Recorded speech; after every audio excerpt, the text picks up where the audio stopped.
Heroes of the Borderlands is the new premium starter set for Dungeons & Dragons 5th edition. While 5e has had a slew of starter sets over the past decade, this is the biggest one by far, with not only the most stuff inside, but also the largest scope. Based on the beloved introductory adventure The Keep on the Borderlands from 1977, this set manages to pack far more content into the box than I ever anticipated.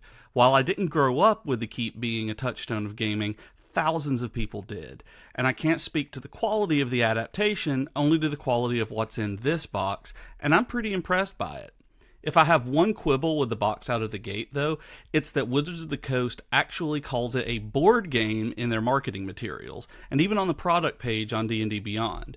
When I asked Justice and Makenzie about this at Gen Con, they talked a lot about the amount of focus groups and testing they did with non-D&D players and tabletop gamers, and using this as a way to bring them into the game, where calling it a TTRPG, or even just an RPG, might keep them away. And while there are definitely cool board game-like elements that I enjoyed a great deal, this is not a board game. I still feel like it may come across as a bait and switch to board game purists whenever they get to the table. I've played D&D board games and I love them. This just isn't that. This isn't one. It's a D&D 5e starter set. A dang good one, but it's not a board game. That's just marketing spin. That said, I think that there's way more good than bad in Heroes of the Borderlands, so let's talk about that. I do want to say that Wizards of the Coast provided me with a complimentary copy of Heroes of the Borderlands to get my hands on and really play around with, and that has in no way influenced my review. So, first of all, there's a lot of stuff in this box. There's way more than any of the other 5e starter sets. I'm a big fan of those starter sets, and I own them all. I've played them all. The adventures range from really good, like The Lost Mine of Phandelver, to passable, I guess, which is kind of like Stormwreck Isle. It's kind of meh. But I do have a soft spot for starter sets anyway.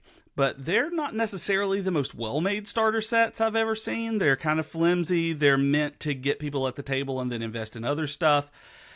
The Heroes of the Borderlands starter set, though, is pretty well made, and it includes a lot of stuff. Like I said, way more stuff than I expected, and it's way higher quality than I expected. The old sets were made out of flimsy paper. The so-called cards could barely even be considered that. It was not really even cardstock, and there were no tokens, no minis, no maps at all. Heck, all the content from the second starter, the Dragon of Icespire Peak, didn't even include all the content in the box itself. You would redeem a code for the D&D Beyond part where you would only get a small part of the adventure digitally. So I love D&D Beyond. I use it all the time, but it felt bad to have to redeem a code to be able to get all of the content that was supposed to be a part of this box. That has been rectified by Heroes of the Borderlands. This box is filled until it's almost overstuffed with the fiddly bits and doodads, and I've had a blast sorting through this. I've had a blast reading it, and most importantly, I've had a blast playing it with my grubby little fingies at the table. There are dozens of tokens. The box says that there are 273 tokens in the box, and that is a lot to pop out of those little cardboard frames, but it was worth it because this is the first time I have ever had this happen with a board game or any other kind of box set. Not one single token got caught and ripped as I pushed it out of the frame. It was crazy. Like, that alone was fate that this is a high quality set. Every enemy in the set has a heavy, glossy cardboard token. There are some terrain features like spider webs and pit traps that have them too. And every player character species has a cardboard standee, the ones that actually stand up rather than the flat tokens like the monsters. Unlike some sets I've had, these tokens are thick, so they're not going to bend as you handle them and flip them and move them around the maps. Cheap and flimsy tokens suck, and that's not what this is. While I stand-up better pawns better than flat circles, these are just fine in play and easy enough to tell apart. The player characters, like I said, get standees, while all the monsters are appropriately sized circles. You get tokens for gold pieces, you get tokens for hit points, you get tokens for motes of power that represent ability charges and spell slots, treasure chests, and their gems. There are tokens for everything, which makes it feel good to be able to hand to your party or get from the DM. Inside the book, not the book, the set, the box, there are 4 booklets that are included. You get a play guide, which includes both rules for playing characters and being the dungeon master.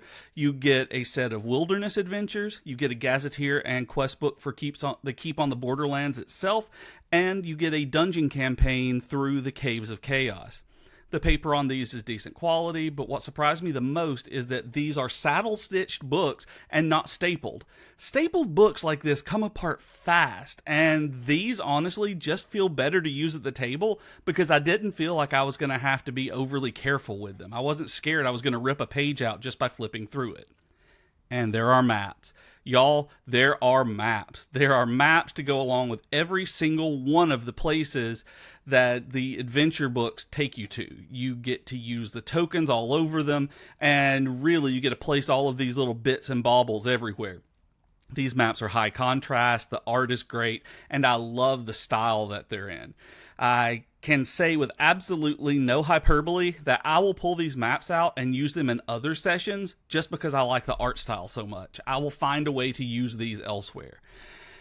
They're also made out of decent paper, but they're not made out of cardstock. They will hold up a lot better than like printed at home mosaic maps that I've done on printer paper, but they definitely aren't as tough as something like the Paizo flip mats or Chessex boards, if you've ever used those. Even the box set of the cardboard fold apart dry erase that came out a few years ago. They're not like that. These are paper, but they're decent paper. You can't write on them with dry erase markers or wet erase markers, but there are 18 of them, y'all, and 15 of them are gridded battle maps. And usually, you have to pay like $15 to $25 for a flip mat that just has 2 maps on it. So if you want the thicker write-on kind, I think that it's a good trade-off to have 18 different maps for the price of the box set. You also get handouts, like a letter coming from a noble congratulating you when you finish the campaign. There are visual aids for players who want to know what's for sale at any given shop within the keep. There are pictures and prices on these kinds of menus, and it's a lot cooler to hand the player that sheet than answer, do they have something for sale here? How much is it? Can I roll persuasion to get a discount? Multiple times over the course of a few minutes. I was so happy just to be able to hand this menu to them and be like, this is what you can buy here. You also get dice in the set. They're red plastic polyhedral dice, and they're fine. They're neither great dice nor are they bad dice. They're dice. It's fantastic that they're included, since this is certainly an everything you need in one place type of product, but they aren't anything special. I would have loved for them to have a special ampersand logo engraved on the D20 like some sets do, but since these are for first-time players, this set is definitely for first-time people playing D&D. That might be confusing as to why there would be no 20 on a D20. So I get that. There is a good contrast on them, though, at least, so they're readable at a glance. One of my players pointed that out when I was talking about how the dice weren't anything special. They're like, yeah, but you can read that across the table. And I was like, that's a really good point. It also comes with a pad tracker, like a combat tracker, that is a pad of paper that you can just tear away to use for monster initiative and HP tracking and all of that. I didn't think it would be something I'd miss. Like, I didn't even think about this, but it was really nice showing up to my friend's house and only carrying the box set and not my usual gigantic DM bag. I didn't need to grab an extra notebook. I didn't have to bring one of my dry erase combat trackers. Instead, I just used this nice pad of scratch paper and ripped off the top sheet when I was done and threw it away. I don't know how many pages are in it, but I'm guessing around 50-ish, 40, 50. I didn't count them, so there's no reason not to use them. Even if you plow through them, they should last a few months. If you're weekly or less, they'll last you, probably whatever you'll take through this whole campaign. I have no idea if they're going to be offered as a separate product on their own when you need a refill, but hey, use them while you got them. There are also cards everywhere. There are over 200 cards that represent everything else in this set. There's a magic items deck that the DM gets to draw from when the PCs get a reward. There are armor and weapon cards that players end up slotting right onto the character sheets. They're called character boards in this set. Every NPC gets a full art card with a personality and how to roleplay them. There are dozens of monsters in this, and they get oversized cards with really, really nice art on the front. And then the whole stat block is on the back of it.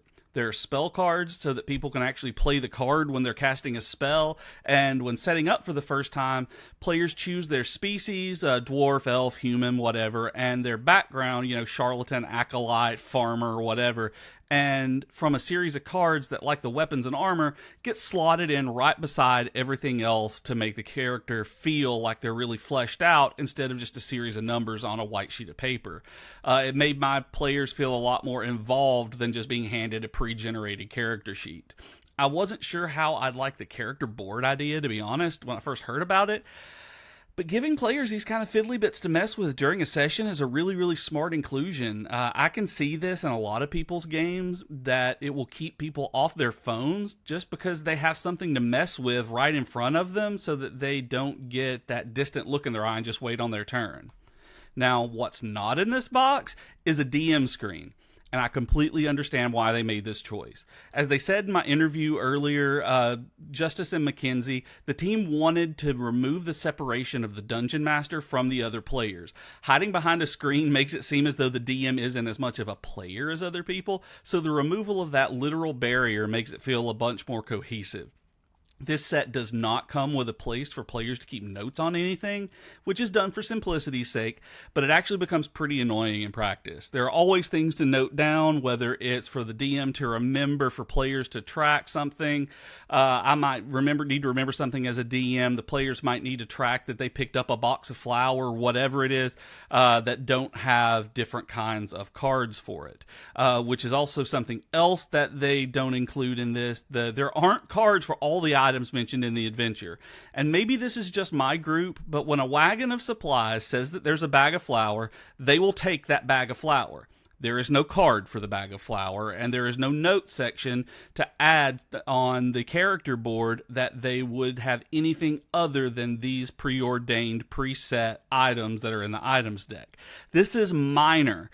It is just something that, I can see new players wanting to interact with everything and then not having a physical resource to do so in an all-in-one box.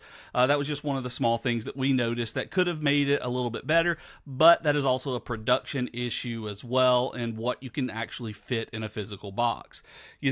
Those were done for production space and logistical reasons, and honestly, I can't think of anything else that wasn't included in this set that you really need. I mean, I guess technically, if we're splitting hairs here, it could have come with a pencil to use with the combat tracker. I did have to bring a pencil with it. So even a little golf pencil with an ampersand stamped on it would have made it feel special, and I would have used the heck out of that. How does this play overall with all of this stuff put together? Honestly, really great. In the guide to getting started with the set, it says that each of the dozen-plus scenarios in the booklets should take around 60 to 90 minutes.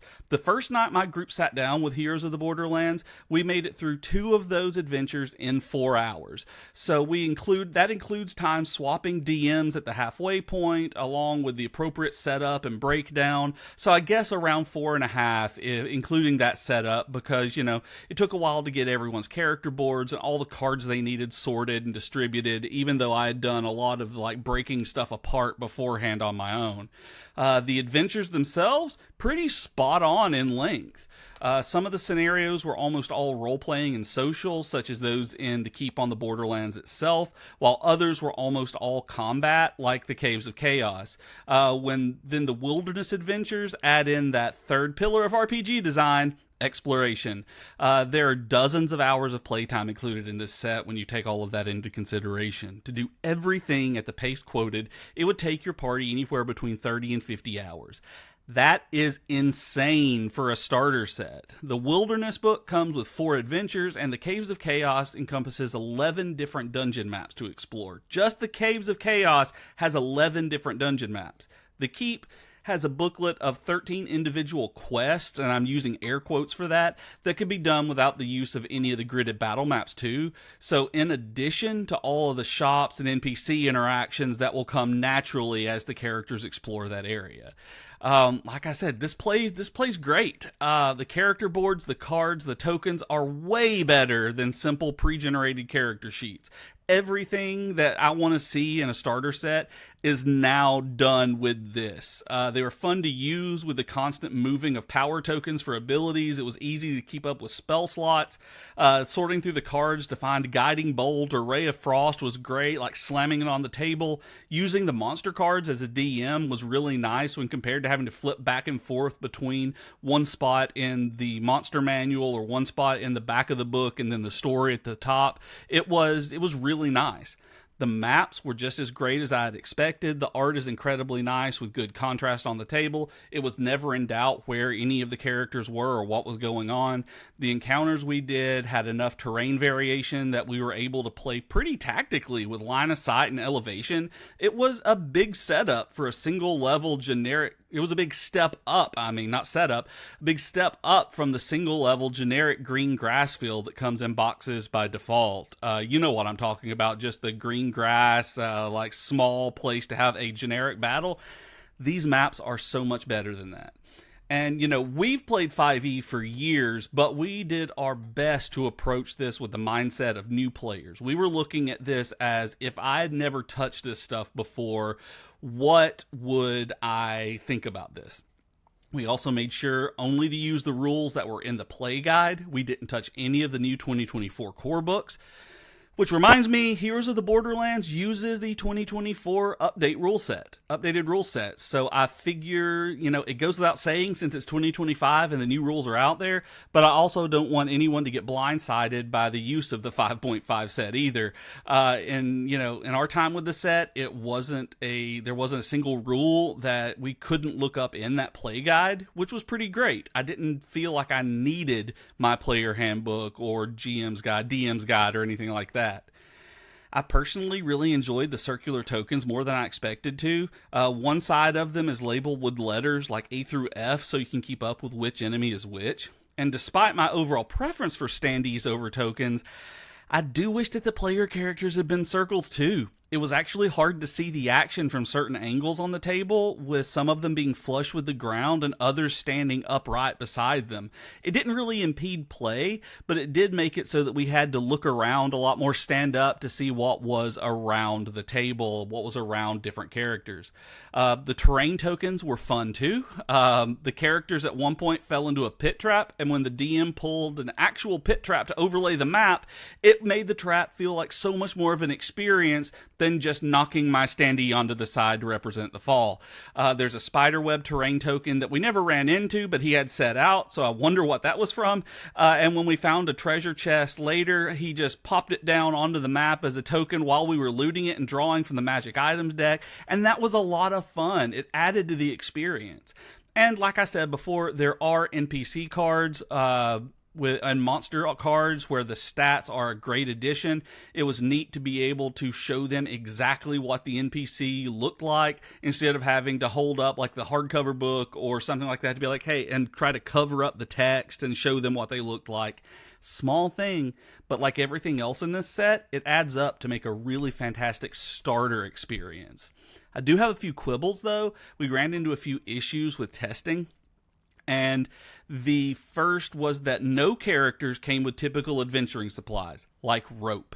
That severely limited the active role-playing exploration parts because the things that they wanted to do were simply not possible. The play guide suggests that you start in the wilderness with a trail encounter, so the players only have what they start with, and they haven't been able to hit up a keep to purchase anything else. I mean, literally the only item that the wizard board comes with is a spell book. And what this means in practice is that this hyper-intelligent sage set out on a journey to the Borderlands to stave off the forces of chaos with nothing but the shirt on their back and a book in their hand. I bet they sure did. More starting equipment woes were that not one of the characters, the cleric included, started the game with a healing potion. And I'm sorry, if the cleric is knocked unconscious, and, you know, heaven forbid that hermit wizard who can cast Goodberry was knocked out at the same time, the game slows to a crawl and is pretty frustrating. D&D 5e characters are squishy at level 1, and every single combat encounter that we had all in any of these experiences ended with the fighter still standing and then everybody else on the ground unconscious. We had to wait for those unconscious people to wake up. And because we were playing it exactly like the rules in the set in the book, it was a little frustrating. And they were set up so that they didn't have to be combat based. But despite having a low DC, which is like 13 on most of the stuff, the best charisma a character had was a +2. So there was a pretty high chance starting out that things were going to go south, even if we didn't murder hobo everything. And because the rolls were bad, there weren't high modifiers, even at level 1, still you're expecting, you can have more than a 14 on a charisma character. That's precisely what happened. We had bad rolls and separate instances of a sneaky hunter, a group of bandits, and a cave of kobolds. The saves failed, and we got into combat and then didn't have other ways to heal when things got a little heated. But all of that said, those are my quibbles with it, and those are minor quibbles completely. But in the end, this is a starter set. First and foremost, make no mistake, Heroes of the Borderlands is made for first-time players and not veterans. If you're expecting something like Rime of the Frostmaiden, Descent into Avernus, you're gonna be disappointed. Despite being based on B2, the Keep on the Borderlands module from years and years ago, this is not for lifelong players of D&D who have fond memories of the OG module. It's a nostalgia trip, yes, but it's meant to introduce players to the game in the same way that the original module was included in the D&D basic set to introduce people to the game then. I definitely love the Lost Mine of Phandelver for the first starter set as much as I ever have, but the Heroes of the Borderlands is a much better starting experience for new players. The 11 years of lessons that they have learned and the experience they've gained is very apparent in this set, from the meticulous design of the adventures that ease players into how RPGs work, all the way to the tokens, maps, and saddle stitching on the booklets. If you want a quick episodic quest that you can play with friends at a game night without feeling the pressure of a full campaign, or something that you can introduce TTRPGs to a total newbie with, Heroes of the Borderlands is definitely that. Especially when you consider that what the set was meant to be. There's no way that this product doesn't succeed at what they set out to do. Heroes of the Borderlands is, down to the letter, precisely what it sets out to be. Nothing more, nothing less. A premium starter set for Dungeons & Dragons. So the score on this, the rating, I've waffled whether or not I should give it a 4-star review or a 5-star review, because it is undoubtedly both. So I'm giving it a 4.5 stars, and there are 2 reasons for that. The first is that for new players who are looking to dip their toes into TTRPGs and D&D for the very first time, Heroes of the Borderlands is probably the best introduction Wizards of the Coast has ever provided for the game. And like I said, it succeeds fully at being a premium, all-inclusive starter set. That's what it's intended as. 5 stars. But for veteran players who are looking for a box set adventure to enjoy as a full campaign, I don't think it hits the mark. The encounters are generally a lot simpler than you would find in a hardcover adventure path, and even though there are 30 plus hours of content here, I don't think it's going to hold long-timers' attention like it will in new players. So 4 stars. With all that in mind, regardless of which side you fall on, there is so much stuff in this set that even at $49.99, it doesn't feel overpriced. I've paid close to that for a pack of flat maps before without any of the other stuff. I thought it was a bit much for a starter set when it was first announced, but now, after getting my hands on it, I'm kind of amazed they got all of this stuff into the box at this price point and managed to make it not feel cheap. So, those are my thoughts on Heroes of the Borderlands. Let me know what you think. I'm on Blue Sky at bjkgames.com and Twitter as bjkgames, and you can always email me at contact@geek2geekmedia.com. Thanks, everybody. Bye.